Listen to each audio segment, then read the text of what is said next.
So, what does this have to do with it? Well, as you can see, it says word problems, nothing but word problems, thank you. Farmer Bob's vegetable garden is 20 feet wide by 30 feet long. Calculate its area in square footage. 20 by 30. Okay, that's the algebraic way of doing it. But then he says, well, wait a minute. Y is equal to 20. F of x is equal to 20. Well, in integration, which we're going to get into, the area of a rectangle is f of x times the function, or there it is, f of x dx. All right. Well, f of x is 20, and then the integration comes out with 20x. And then 20x evaluated from 0 to 30, from 0 to 30 is the same thing as if you was to multiply 30 by 20. Now, the whole purpose for this is not so you can take the derivative, oops, I didn't mean to do that, is not so you can, okay, well, you have a choice. If I wanted to find the area of a rectangle, I can use integration or I can use algebra. No, that's not the point. The point is that in some area under a curve, you don't have the algebra choice, okay? You have to use the calculus choice, okay? So, with that being said, there's your two different ways of finding algebra and calculus. Well, calculus is actually right here. But what is the antiderivative? The antiderivative is exactly what it is. It's the opposite of the derivative. So let's go ahead and take the derivative of something simple. All right. Let's say that the f of x is equal to 4x squared. Okay. And we take the derivative of that. F prime of x is equal to 2 times 4 x to the 2 minus 1, which is 8 x to the first power, or 8x.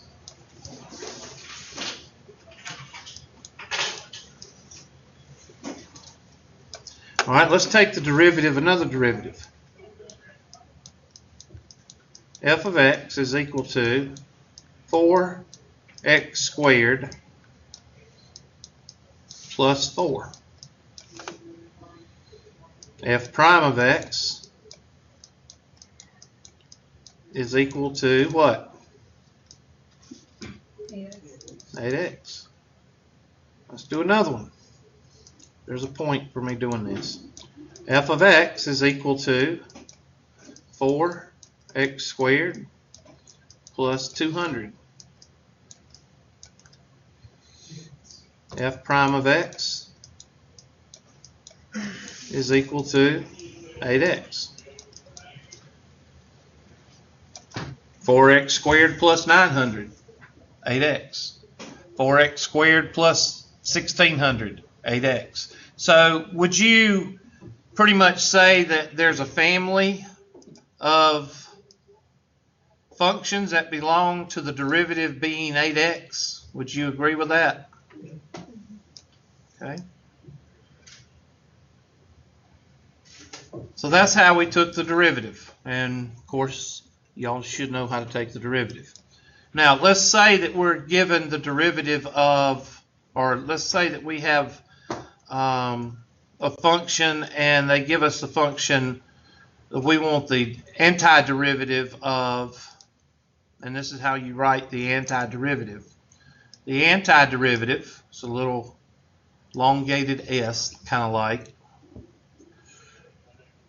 Actually, you don't have the tail that long, so there.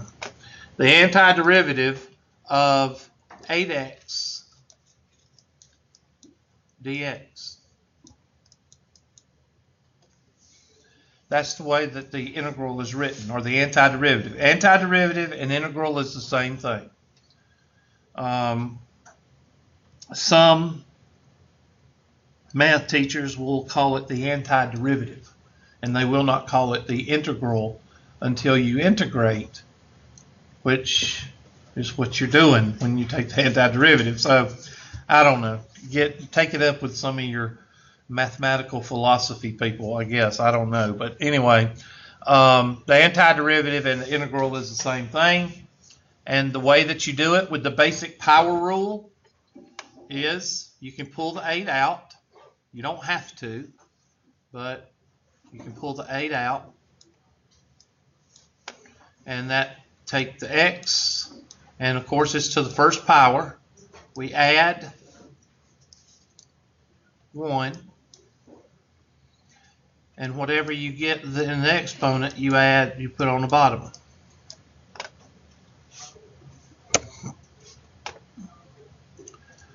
So that gives us an 8 on the outside, and then x squared over what? 2. 1 plus 1 is 2. That gives us 8x squared over 2. And what is that? Oops. I suck.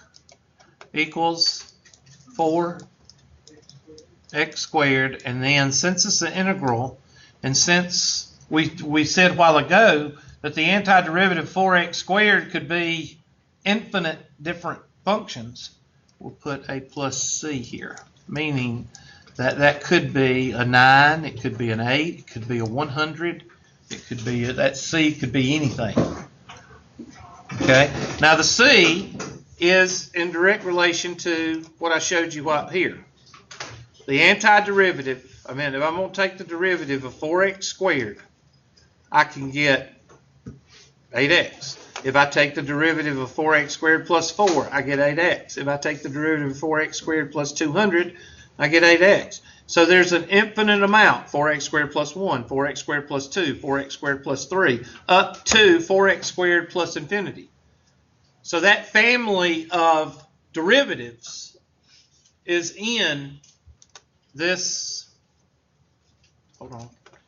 is in this family right here. All those derivatives are in this family.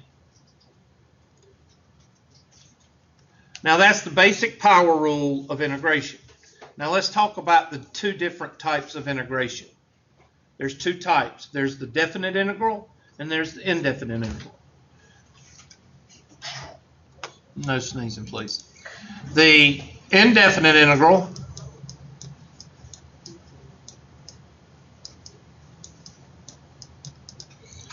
is one that does not have numbers on it. What was it? Indefinite? Indefinite integral, or indefinite antiderivative. And that's when I give you just a squiggle line and I give you a function. 7x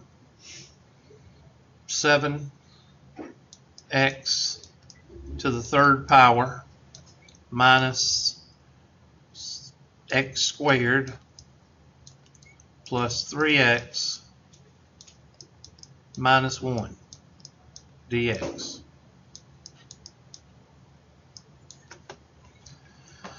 Now, that's an indefinite integral. Why is it indefinite? Because you don't have any numbers out here to actually evaluate. All right, so your answer would be the antiderivative of this function would be 7x to the fourth over 4. So that would be 7x to the fourth over 4 minus x to the third over 3 plus... So antiderivatives always go to fractions? No. They could be whole. Just like the last one was 8 over 2, and that's 4. 3 to the x plus 2, let's see, 2 over 2 minus, well this is x to the what, y'all? X to the 0, so 0 plus 1, that's going to be x to the 1 over 1 plus c, and then simplify and rewrite however you want to. All right, that's an indefinite integral. So that would be 7/4 x to the fourth minus 1/3 x to the third plus 3/2 x squared minus x plus c. And that's an indefinite integral. Now, what does a definite integral look like? Well, the definite integral looks like this. And that's what we're going to talk about today. Definite integral looks like this.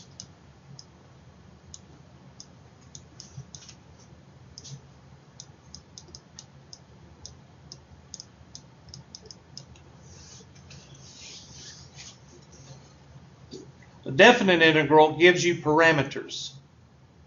And I'm going to explain that here in just a few minutes.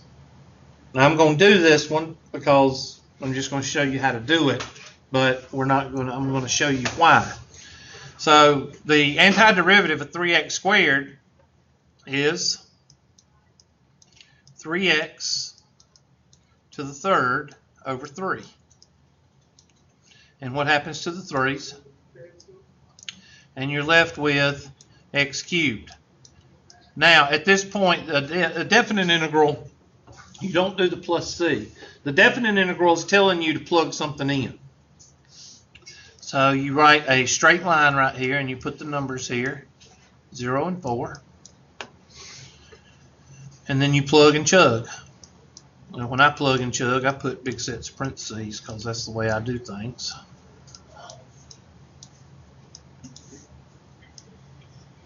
And what do we plug in here? 4 and 0. And 4 to the third power is 64 minus 0, and that's your answer. So with a definite integral, you're going to have to plug and chug, and you'll end up getting a number. Now, what the heck is that number? Well, from this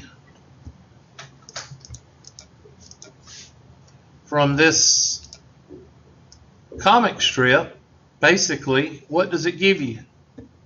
It gives you the what? Area. That's what it gives you. Now, why don't you just use the algebra? Well, y'all ever seen that commercial with the people look like they're on Minecraft? They're advertising a car. I can't stand the commercial. It creeps me out. They all got square heads. I don't know. Has anybody seen that commercial? It creeps me out. I turn it every time. And I despise the insurance commercial with the Statue of Liberty behind it. I can't stand those commercials. But anyway, there's a couple other commercials. Anyway, to make the whole thing what I'm talking about, I done forgot what I'm talking about now. Oh, everything is not what? Everything's not square. There's a thing called a curve, you know, and that just blows the algebra out the window. So we have to have something. We can't say, okay, that's a curve, so I don't know how many acres are in that piece of property. It's a curve, so we'll just take $5,000 for it. You can't do that. So you have to do something to find the area under a curve. Yes, sir. Do you know why R2D2 is named R2D2? No. Well, you know how what the shape of R2D2 is? Yeah. It's like a cylinder. Radius, and then a yeah. ball on top, pretty much. Yeah. Well, R2D2 calculates the area, the volume Oh. of that. That's neat. Of his actual shape. Okay. Well, I didn't know that. That's a little bit of trivia for today. I didn't know that. I'm a Star Wars. I'm a Trekkie. I'm not a Star Wars guru. I'm a Trekkie more than I am a. Okay, shut up. Anyway, so everything's not square like on Minecraft. So we have to adapt. How do we do that? Well, I'm going to show you an animation here. And it's kind of primitive. It ain't the one that I like to use, but I don't have the software on these computers, so I can't use my little DVD. So I got to use Tri-County Tech's primitive animation, okay, on Blackboard. I had to find my password to get on the Blackboard. Anyway, here's the animation. Now, if you was, and I don't know how to get it. See this? I can't. How do I get it? I can't make it bigger. I need to make it to where you can see the whole thing. What? This? Oh. Oh, I didn't even see that. That doesn't help very much, but it's better than nothing. You can zoom in on the actual. Yeah, I'm gonna zoom in with this thing. So now a lot of you are saying, well, what the heck is that? Well, it's a curve. All right. It's one of those curves that y'all are going to be using in business. All right. Now, if we wanted to find the area algebraically, we'd have to divide it up into what? So, as I told y'all in calculus, calculus is nothing but algebra with the limit theory added to it, right? All right, so we got our algebra here, length times width of the purple blocks. Well, that sucks. That's not going to give us the correct area because we got those orange gaps. So what we do is we make the rectangles what? Smaller. And we make each one smaller. Now, what is the length? What is the area of a rectangle? Length times what? Well, this length right here, let me go back. You squeeze back in this little area back here. Let's go back to the original. All right, here's the length right here from this dot right here to this dot right here. So if I was to take my handy dandy whiteboard and take a straight line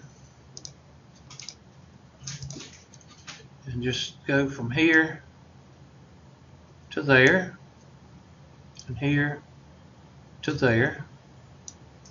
This area, this length right here, we will call dx. Now, a while back, we called it what? H. Remember? Okay. This height right here, unless it's given like the 20, y is equal to 20, it's not. This is a curve, so we don't have the y is equal to 20 with a square like this. We don't have that. So we have a curve. Well, the curve of this is f of x is equal to x squared. Let's say x squared. Then the height is x squared. So I'm going to put x squared right through here. So at this point, x squared is the height and dx is the width. Here, x squared is the height, dx is the what? Width. Up here, x squared is the height, dx is the what? Width. Now, that happens when we apply the limit. Now, let's apply the limit as x approaches what? As h approaches what? 0. So, we take our handy dandy scale and we move it up a little bit. Well, hold on. Move it to there. And what's happening to dx? It's getting smaller. Now, what's happening to the orange triangles as dx gets smaller? Yeah, and what are the orange triangles? That's your error, right? That's your overlap or your that's stuff that you're not measuring. So let's move it up a little bit. We're applying our limit theorem as h approaches 0. It's getting smaller. Getting smaller. Now let's apply, remember when I said that in our class, dx is going to get the width of a what? A hair. Let's apply that. Watch those triangles. See them? Now you don't. Why? Because each one of those dx's are so small that the triangle at the top is minute. I'll back it off a little bit so you can see them. See them right there? See them? They look like teeth, and then they get a little bit smaller and a little bit smaller, and eventually, and you could probably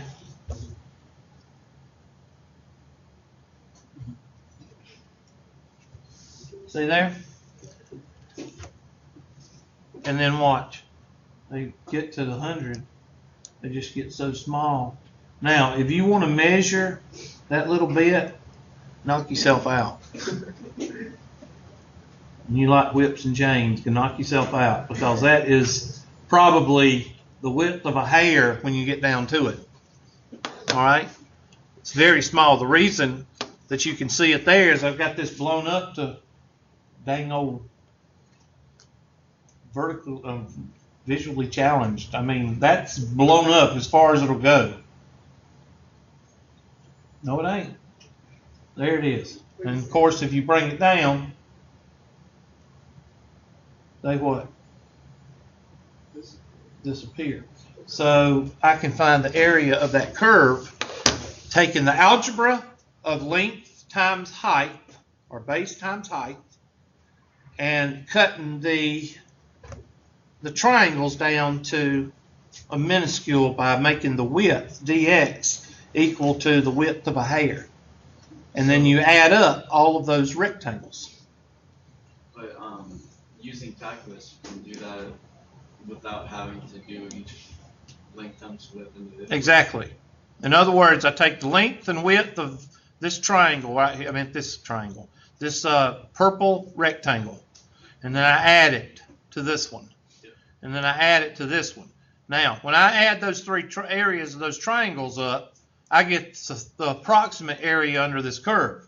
But we all know that's not going to be worth anything because we've got all this orange area or red area that we haven't measured.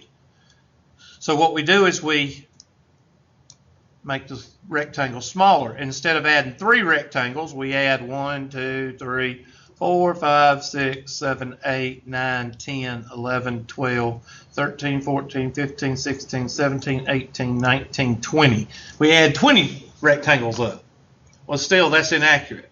So then we go up to, well, 23. It says 23 right here. So we move it up to 50.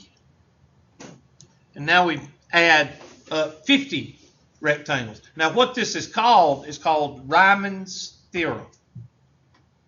Now, Rymans Theorem is probably in your book, and it's going to have a big sigma. I don't go over it because I show it to you. Okay? Rymans Theorem basically says if we want to find the area under the curve, we get the smallest rectangles under the curve we can do and do length times height, and we add them together. That's what I'm showing you Rymans Theorem. So if I want to get it really minuscule, I move it up to 100. And now I add up 100. Algebraic, not limit. I'm not applying my limit. I'm saying algebraically you could divide this up into 100 rectangles, and then you have to add each one of them up. That's how you would do it algebraically to get an accurate score. Now you apply the limit theorem, and the limit theorem says, bump that. I'm just going to go from 0 to 1, and I'm going to find the antiderivative of this guy, and that'll be my answer. And that's what I was showing you on that right there. See, this is the algebraic way. And then he said, well, I'll make f of x is equal to 20. That's your height. And then your width is dx. Okay? That's one big rectangle. And then he went from 0 to 30, which is the length, took the antiderivative, which is 20x, and plugged in 0 and 30. 20 times 30 is 600. 20 times 0 is 0. 600 minus 0 is 600. Okay? So, let me give you an example, a good example that you can actually see for yourself. Let's go back to our old friend, and you can do it the other way too. Let me show you the other. Here's one where you make the rectangles bigger than the curve. All right, make it over the curve instead of under the curve. And of course, you still get, this is what you call surplus. It's over, so it'll work both ways. You apply the limit theorem, and you basically make the triangle overlap, or the triangle surplus, you make it what? Almost gone. And that is the antiderivative. That's what the antiderivative does. The antiderivative is algebra with the limit applied to it. Now before, we were finding the tangent. We were bringing the secant line into a tangent. That's the derivative. The antiderivative gives you the area under the curve using algebra and limit together. And you feel good about yourself. You can actually take the midpoint, make the area, make the triangle be half and half right there. And it works the same way. Apply the limit, and basically you make the overlap and the what do you call it when you don't have enough? Anyway, you don't have enough rectangle, and you have too much rectangle. Yes, thank you. Shortage. And that's what, yeah, business. Dang, oh, I'm not a business major. All right, there it is right there. Deficiency. That's what I was looking for. Deficient. There we go. But you say, well, why are you showing all these graphs and you're doing all this over and over and over? The more you see this, the more it makes sense. Okay? And most of us are visual learners. You can take a picture and it will say a whole lot versus a bunch of scribbly scrap that you see in your book. Okay? Now, let's take a good example, and I'm going to take my, we're going to go with algebra, and we're going to do our old friend f of x is equal to x squared.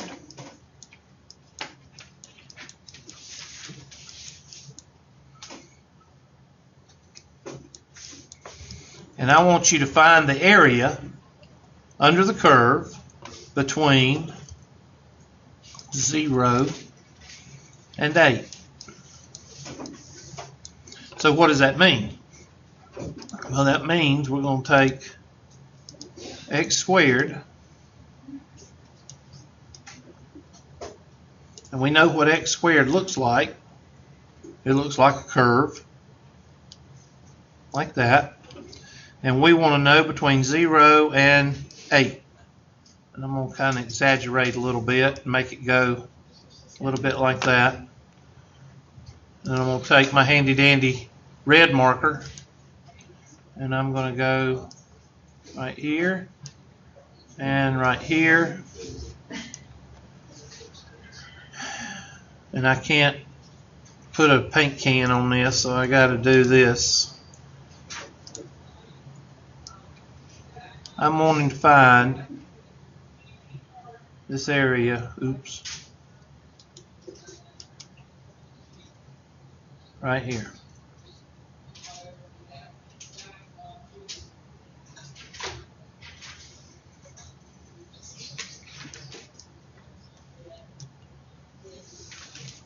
That really looks terrible, but I do the best I can with what I've got. Does it get darker as you write them? I think so. That's creepy. I know. That would kill me. Like I'd be trying to get the whole thing right overlap here a bit and have to darken it all. Yep. I have nightmares at night. Really bothers me. I like cats too. I got 3 cats. One comes in. The other ones, they stay outside. The other 2, they tear up a house. They're very mischievous.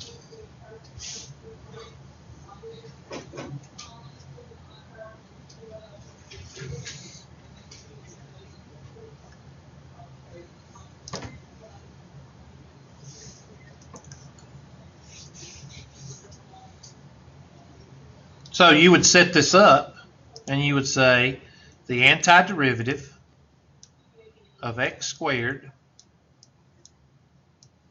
dx from what? 0 to what? 0 to 8. This is the length, and this is the width, or height, base, whatever you want to call it. And this is where we're measuring from. So the antiderivative of x squared is what? X cubed over 3. And evaluated at what? 8 and 0. I'll do 0 for y'all. Parentheses 8 to the third over 3 minus 0. And 8 to the third, 8 times 8 is 64, and 64 times 8, I don't know what it is. Somebody tell me what it is. 712. Thank you. 712? 512. 512, sorry, I can't hear. 512 over 3. Somebody tell me what that is decimal wise. 170.666. 170.67. So if this was centimeters, this would be 170.67 square centimeters. If this was feet, this would be 170.67 feet. If this was miles, square miles. Okay? Now, where is this applicable? Well, not only is it applicable in business, but it's also applicable in engineering. Okay? That's how computer programs are set up to find the area under a curve, whether it be a bridge or whether it be acreage around a pond or in the pond or the surface under the water and under deep sea caverns, that kind of thing. Not to mention business. And if you look in your 5.1 book, the book in 5.1, it shows you where you're looking at business applications, finding the area under nothing but straight lines. The first section of 5.1 is basically straight lines, finding area under a straight line. That's pretty simple, all right? You move into the antiderivative in 5.2. So I think it's important to go over the antiderivative more than the straight line because most of y'all can find the area of a rectangle under a straight line. But that's going to be your area. Now, what if you have 2? Well, there's 2 ways to do it. Let's look at that. Let's take a handy-dandy parabola. I don't want to write in red. I don't like writing in red. Oops.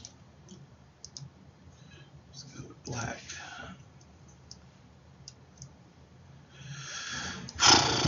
It's just one of those days. Maybe I think it'll get better. I hope. And let's do here. And I'll take my handy dandy.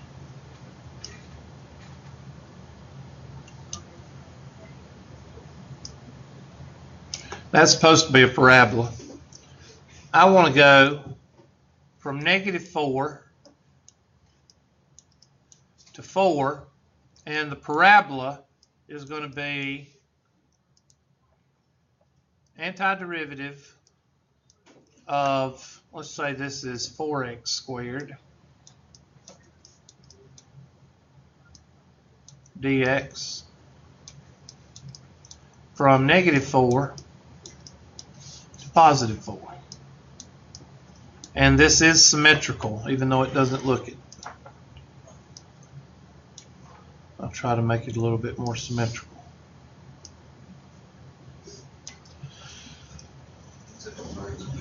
Be quiet. My self-esteem is already low as it is. I can't handle you making fun of my picture. I won't be able to function. Yep. Oh, the latest PC police says that you can't say you guys. You can't say you guys and let's go guys. You can't say that because that offends people. That was on the news this morning. I'll be offended if you said you ladies.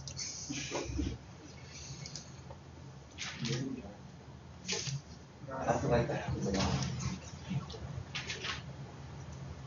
Our country has turned into a bunch of pansies. Yes, it does.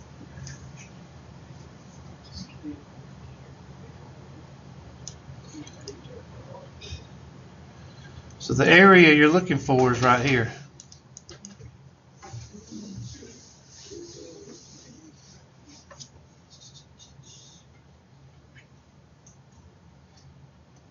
Now this is an exaggeration, but where would you be doing something like this?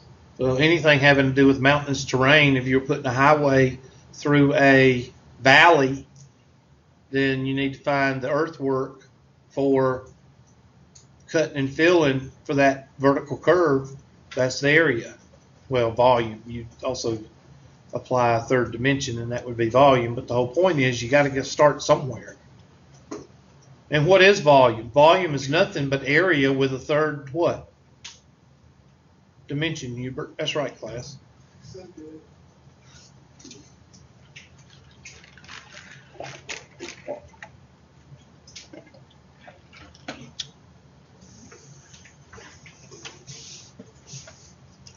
So, the antiderivative of 4x squared is 4x to the third over 3, evaluated at -4 and 4. Now, that's one way to do it. What's another way to do it?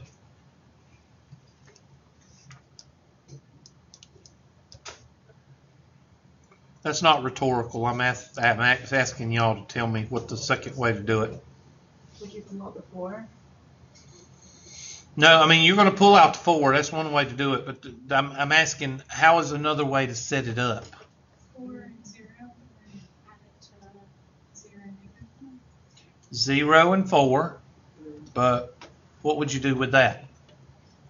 you can multiply that by 2. Exactly. Since it is symmetrical. What's symmetrical? I mean, it looks the same on both sides. Then you can go from 0 to 4 and multiply it by what? Now, why would you do that? You don't like whips and chains. Why? Why would you do it? You're doing the same thing with on the first Well, 0 is easy to multiply by, isn't it?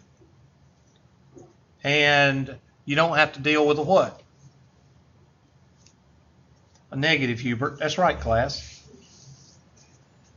So what are you doing to the problem by multiplying it by 2 and going from 0 to 4? What are you doing? You're making life easier for you.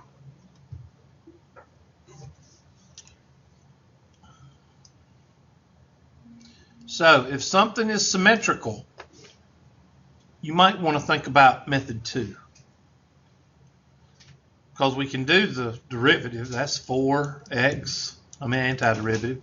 4x to the third over 3, evaluated at 0 and 4. But we put brackets around that and multiply it by what? I'll do 0 for you. 0 comes out to be 0. 4 is 4 times 64, which is a BA number. 216? I don't know. What is it?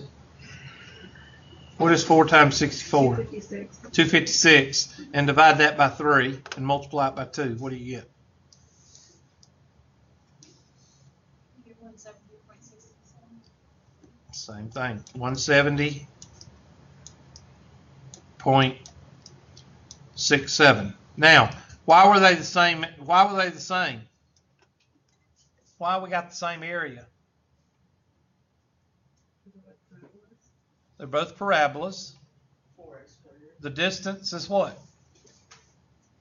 What was the distance? 8. 8. What's the distance between -4 and 4? 8. Okay. All right. The parabola is not going to make that much of a difference if it's compressed. The area is still going to be about the same because you're on a very, very small. Now, if that distance was 18 or 20, then you'd start to see a little bit of a difference in the area.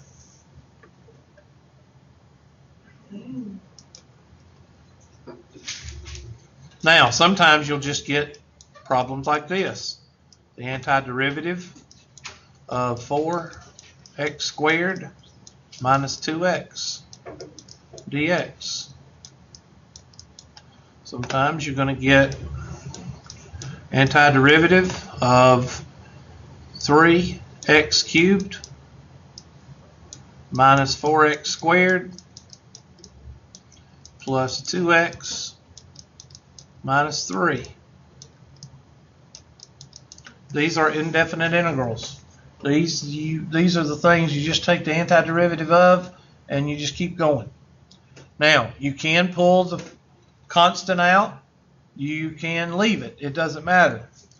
So I'm going to pull the constant out with this one. So, and you can break it up into two antiderivatives because it's got a minus symbol. So this is the textbook way of doing it. 4, well, let's redo that. That sucked. 4 antiderivative of x squared dx minus 2 antiderivative of x to the first dx. Okay, that's how you do that one. And that will give you 4 parentheses x to the third over 3 minus 2 times x squared over 2 plus c. And that comes out to be 4x cubed over 3 minus x squared plus c.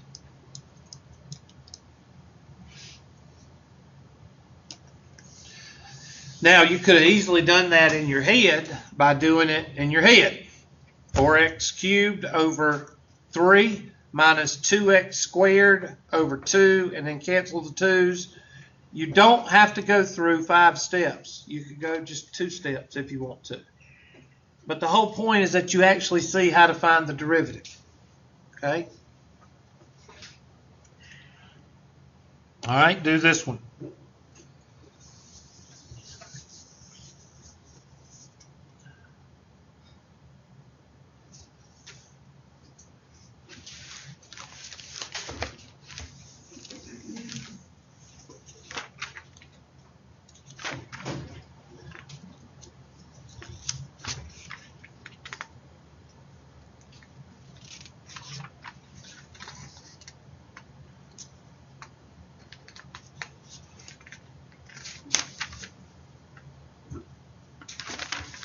For those that want to know, Rymans Theorem is on page 336, down at the bottom.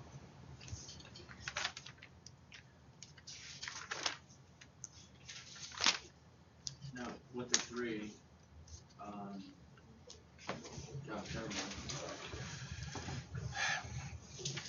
Now this one, you don't have to, if you want to pull out the constants, that's fine. You don't have to. This is going to be 3x to the 4th over 4 minus 4x to the 3rd over 3 plus 2x squared over 2 minus 3x over b1. And these two cancel, and 3 over 1 is 3, so that's going to give you 3x. You could put 3/4 x to the 4th minus 4/3, just another way of writing it. 4/3 x to the 3rd plus x squared minus 3x plus c. This is non indefinite, right? This is indefinite. Indefinite. Indefinite, you want to add the c. And do not forget the c. Some teachers will have a conniption if you forget the c on a test. They'll mark it wrong. All right, I'm just telling you.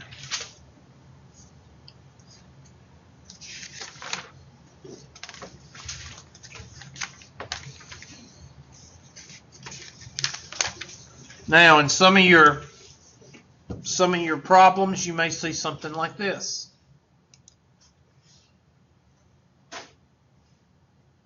Is the board not working again?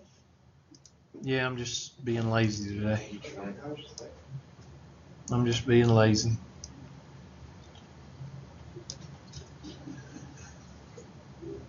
And they'll move it over here.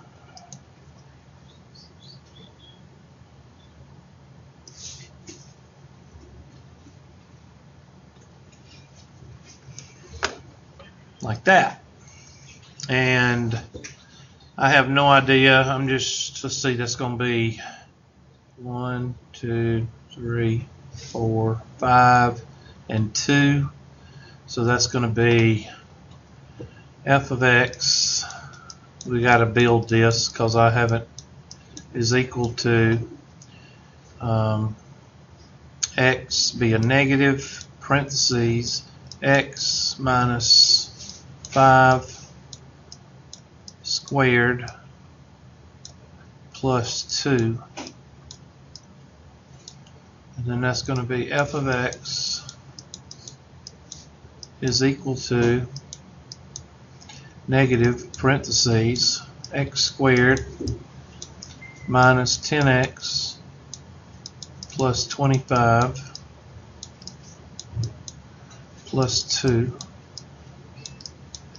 And the function is of this graph is negative x squared plus 10x, and then that's going to be negative, let's see, what is it, negative, that's a plus, right? Yeah. Plus. So that's going to be 25 plus 2 is 27 minus 27. But they want to know the area, and I'll just put in red, let's say this is 0 and this is 2. I have no idea what it is. I'd have to let me figure it right quick. Okay, 0 is equal to 2. That'd be negative 2 divided by 2. 2, take the square root of 2 is 1.41. Negative 1.41 plus 5. Somebody take negative 1.41 plus 5. What is it?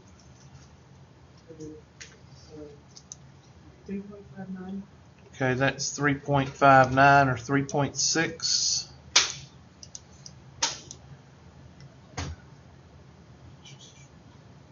And I forgot the other one. 1.41 plus 5. What is that? 6.41. How much? 6.41. And that's 6.41.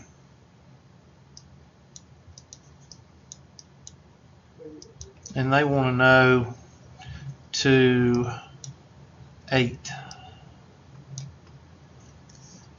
So they want to know the area, not only above the line, but they want to know the area what? Outside the line. So they want to know this. They want to know this. And they want to know this. Now, this is the old-fashioned way. You're going to have to do each one of them. So set that one up. I'll give you a hint. This one's 0. So the first antiderivative is going to be from 0 to 3.6.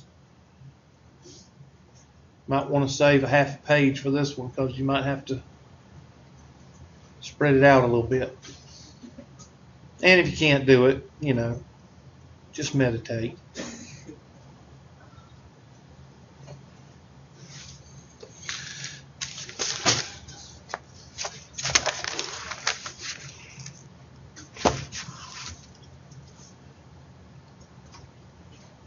It's going to be 3 antiderivatives.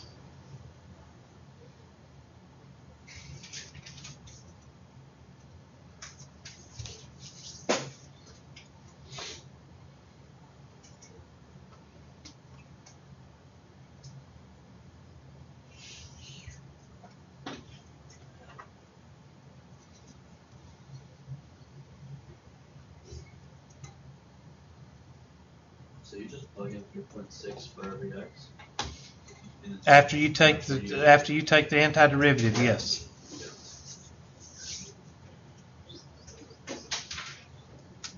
There's 3 of them. 3 There's 3 functions you got to do, 3 antiderivatives.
Now the reason I'm elongating this out into 3 is because sometimes you're not going to be asked to go from 0 to 8. Sometimes you're going to be asked to go to 0 to 6.4. Sometimes you're going to be asked what is the area from 6.4 to 8, or just what is the area below the x-axis, which would be from 0 to 3.6 and from 6.4 to 8.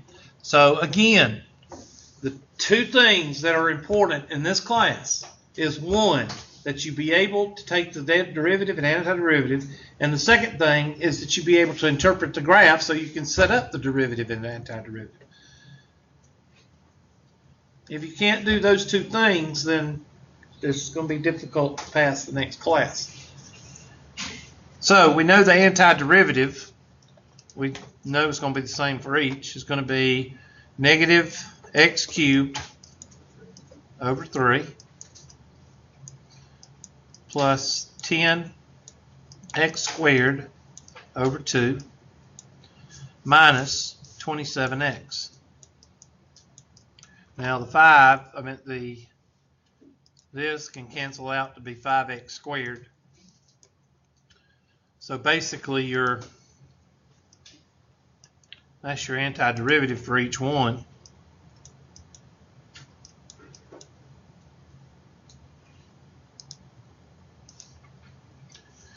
And now you just plug and chug. Well, 0 is going to be 0, but 3.6 you're going to have to crank out. And these 2 you're going to have to crank out. But you don't have to crank out 3.6 because you've already done 3.6. So you just use that number twice. And then this 8 and 6.4. So add those 3 up and that's your derivative. That's your area, sorry. So that'd be 0 to 3.6. And then from plus 3.6 to 6.4. And then plus 6.4 to 8. And add those 3 up.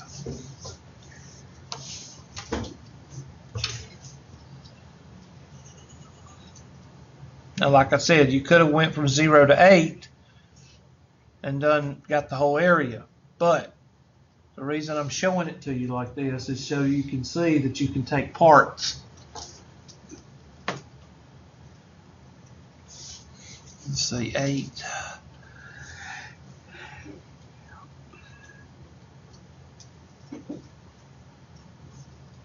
I have a question. Yes. Is it okay to break it off so they do like 3.6 and then do 6.4 and then do an 8? It depends on what they're asking for. Yes, you can do it. It depends on what they're asking for. In this case, I asked for those 3 sections. You could have went from 0 to 8, or 0 to 3.6, 3.6 to 6.4, and 6.4 to 8. The reason I'm breaking it up is just to show you that you can break it up if you wanted to. So don't you have to do 6.4 minus 3.6 of the antiderivative? Yeah, because you're subtracting. Yeah, I'm sorry. It should be a subtract. My bad. Because it's below. So that would be, this would be minus, plus, minus,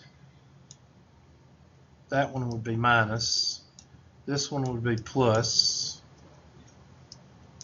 and this one would be minus.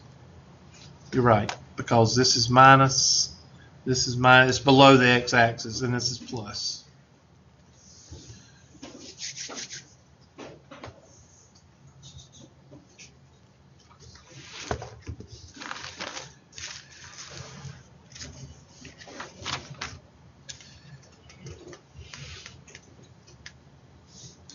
Right now, I'm just now getting into 5.3 and 5.4.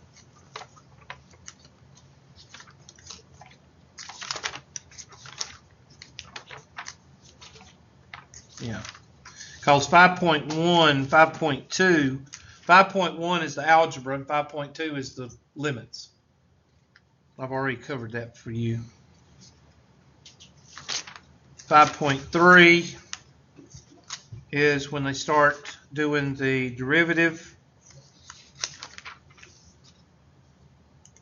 5.4, they actually start the derivatives.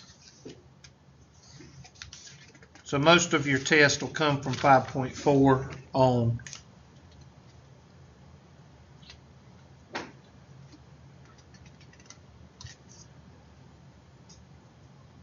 They go through the power rule, which I just showed you. They pull out the constant. I've already showed you that. The difference and sum rule, I've already showed you that. Just taking, I showed you the sum rule right here. Difference and sum. This is the difference. This is the difference in sum. Meaning you break them up. It's not that big a deal.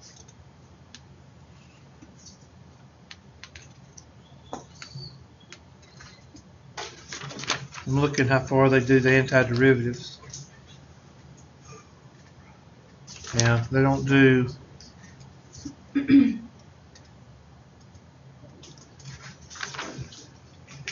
They do the antiderivatives of exponents and logs, which we'll get to that probably next.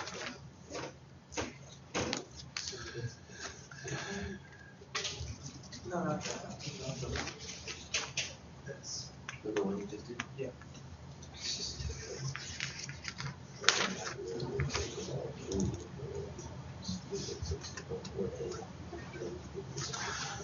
So what I'll do is pull up, I'll just show you the book. If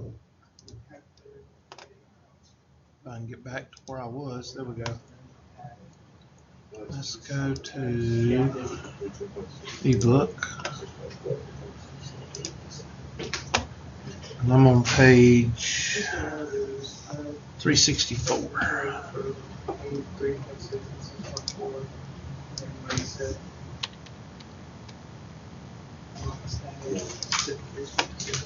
And there's some of your problems right there. I mean, that's some that's in the book, like these right here. So let's do 11 and 13. Did we? Yeah. We didn't ever solve it. Which what? Oh, what did y'all come up with? I didn't finish solving it. Well, When y'all calculated it, what did you calculate? We added up all the Subtracted and added up the volumes. What'd you get? negative 82.47. Shouldn't be negative. I got 125.3. That sounds better. You got to subtract 1, You subtract this area. That's the first area. And this area is bigger, should be bigger. And then this area you subtract because it's under the, in a business sense, this is the area under the x-axis and this is the area above the x-axis.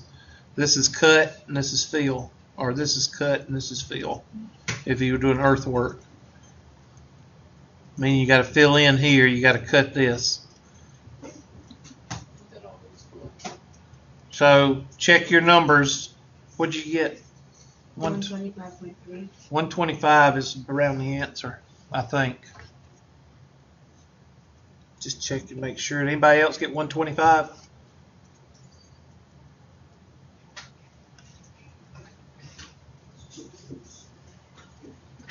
I got 34.738. I did it wrong. I did it wrong.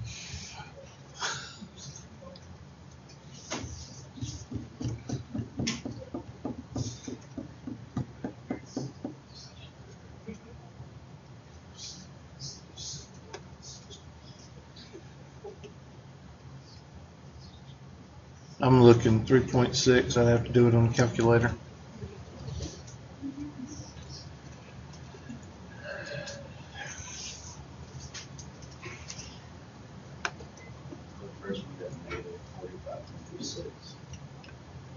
All right, I guess I'm gonna have to do it on the calculator because y'all coming up with 15 different answers. Usually classes come up with 2 different answers, but this class comes up with 15 different answers. It's a conspiracy.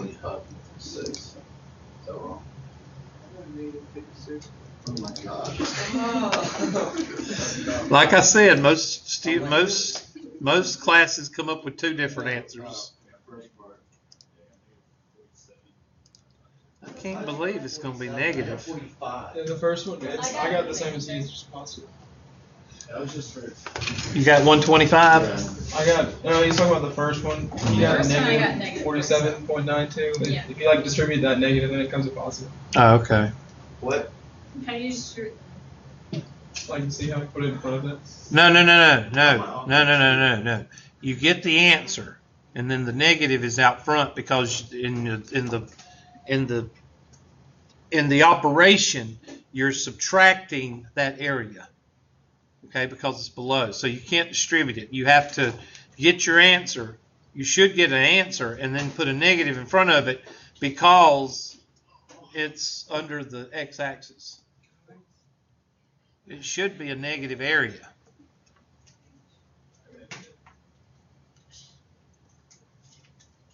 I got negative. What? I got negative areas for all of them. Yeah, I did see that. Hmm. You were about to skip this problem.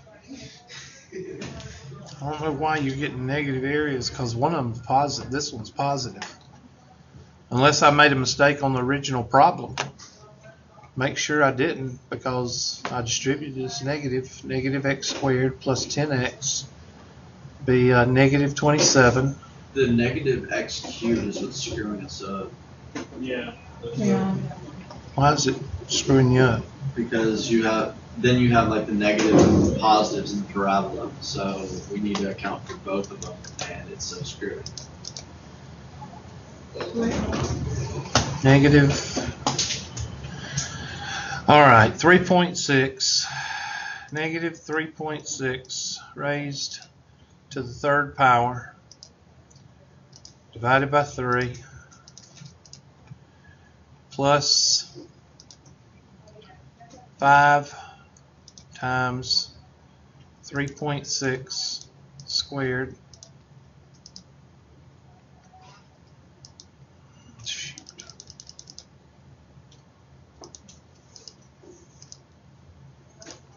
$49.248 minus 27 parentheses 27 times what?